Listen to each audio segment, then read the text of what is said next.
The book is called A Question of Torture, CIA Interrogation from the Cold War to the War on Terror. And we're joined by its author, Alfred McCoy, professor of history at the University of Wisconsin-Madison. We welcome you to Democracy Now! Thank you, Amy. Give us a history lesson. Well, if you look at that most famous of photographs from Abu Ghraib, of the Iraqi standing on the box, arms extended, with a hood over his head, and the fake electrical wires from his arms, okay? In that photograph, you can see the entire 50-year history of CIA torture. It's very simple. He's hooded for sensory disorientation, and his arms are extended for self-inflicted pain. And those are the two very simple, fundamental CIA techniques developed at enormous cost. Very simple behavioral findings outsourced to our leading universities, Harvard, Princeton, Yale, McGill. And the first breakthrough came at McGill. All they did was had student volunteers sit in a cubicle with goggles, gloves, and headphones, earmuffs, so that they were cut off from their senses. And within 48 hours, denied sensory stimulation, they would suffer first hallucinations, then ultimately breakdown. And if you look at many of those photographs, what do they show? They show people with bags over their head. Now, then the second major breakthrough that the CIA had came here in New York City at Cornell University Medical Center, and they found that the most effective KGB technique was self-inflicted pain. You simply make somebody stand for a day or two. As they stand, what happens is the fluids flow down to the legs swell, lesions form, they erupt, they suppurate, hallucinations start, the kidneys shut down. Several of those photos you just showed, one of them with a man with a bag on his arm, his arms are straight in front of him. People are standing with their arms extended. That's self-inflicted pain. And the combination of those two techniques, sensory disorientation and self-inflicted pain, is the basis of the CIA's technique. One of the things that Donald Rumsfeld did right at the start of the War of Terror, in late 2002, he appointed General Jeffrey Miller to be chief at Guantanamo, all right, because the previous commanders of Guantanamo were too soft in the detainees. And General Miller turned Guantanamo into a de facto behavioral research laboratory, a kind of torture research laboratory. And under General Miller at Guantanamo, they perfected the CIA torture paradigm. They added to it an attack on cultural sensitivity, particularly Arab male sensitivity to issues of gender and sexual identity. And then they went further still. Under General Miller, they created these things called biscuit teams, behavioral science consultation teams. And they actually had qualified military psychologists participating in the ongoing interrogation. And these psychologists would identify individual phobias like fear of dark or attachment to mother.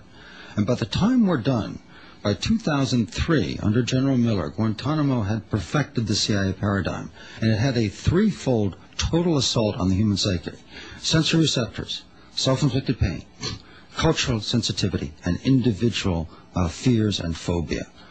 And then they sent General Miller to, quote, Gitmoize Abu Ghraib. In late August 2003, General Miller was sent from Guantanamo to Abu Ghraib, and he brought his techniques with him. He brought a CD, and he brought a manual of his techniques.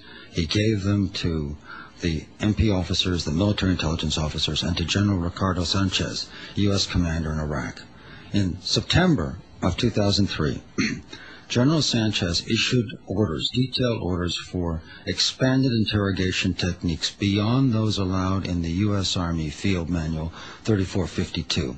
There's a striking continuity across this 40-year span in both the general principles, this total assault on the existential platforms of human identity and existence, okay? There is no such thing as a little bit of torture.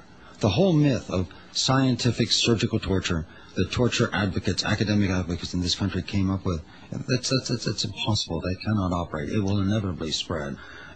At the time, William Safire, for example, writing in the New York Times, said this was the work of creeps. Later on, ex-Defense Secretary Schlesinger said this was just abuse by a few people on the night shift. There was another phrase, recycled hillbillies from Cumberland, Maryland. In other words, this was the bad apple thesis. We could blame these bad apples. I looked at those photos. I didn't see individual abuse. What I saw was two textbook, trademark CIA psychological interrogation techniques, okay? Self-inflicted pain and sensory disorientation. The UN Convention, which bans torture in 1984, gives equal weight to psychological and physical techniques. Okay? We alone as a society somehow exempt all these psychological techniques. That dates back, of course, to the way that we ratified the convention in the first place. When President Clinton sent the UN Anti-Torture Convention to the U.S. Congress for ratification in 1994, he included 4 detailed paragraphs of reservation that had in fact been drafted by the Reagan administration, and he adopted them without so much as changing a semicolon. Those paragraphs of reservation are carefully written to avoid one word in the 26 printed pages of the UN Convention. That word is mental. Basically, we exempted psychological torture. Although, let's say, the civil authorities were sort of skirting the law by exempting psychological techniques, the U.S. Army rewrote their field manual with the intention of strictly observing the letter and the spirit of the UN Anti-Torture Convention and other similar treaties. So what happened is when the Defense Department gave orders for extreme techniques, when General Sanchez gave orders for his techniques beyond the Army field manual, what that meant is when the soldiers were actually investigated, they had committed crimes under the Uniform Code of Military Justice. They would be prosecuted, and they were all being sent to jail. Professor McCoy, you wrote a piece, Why the McCain Torture Ban Won't Work, the Bush Legacy of Legalized Torture. Right.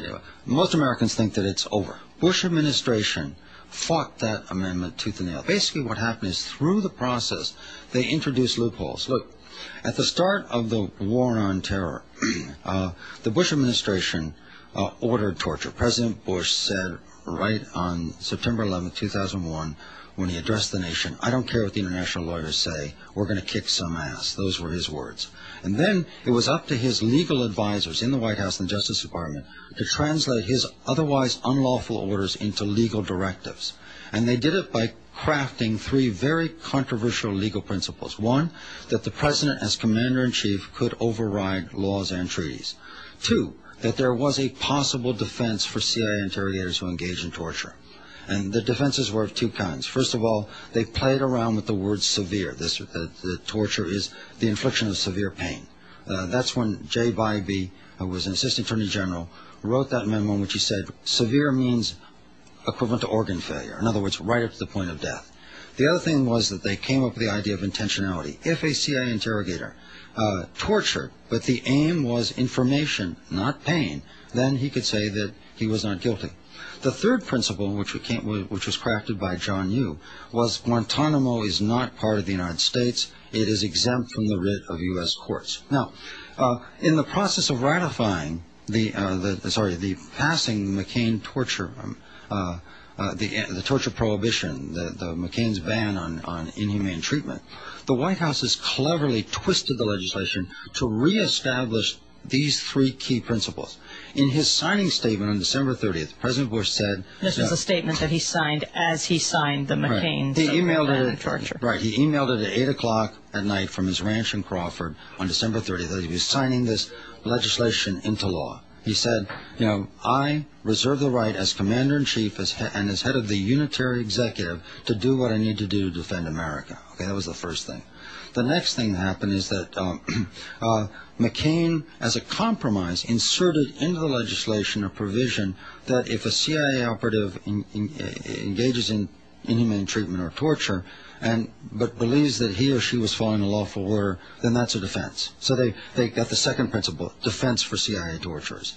The third principle is that the White House had Senator Lindsey Graham of South Carolina amend McCain's amendment by inserting language into it saying that for the purposes of this act, the U.S. Navy base at Guantanamo Bay is not on U.S. territory. And then, in the last month, the Bush administration has gone to federal courts and said, drop all your habeas corpus suits from Guantanamo. There are 160 of them. They've gone to the Supreme Court and said, drop your Guantanamo case. They, in fact, used that law to quash legal oversight of their actions.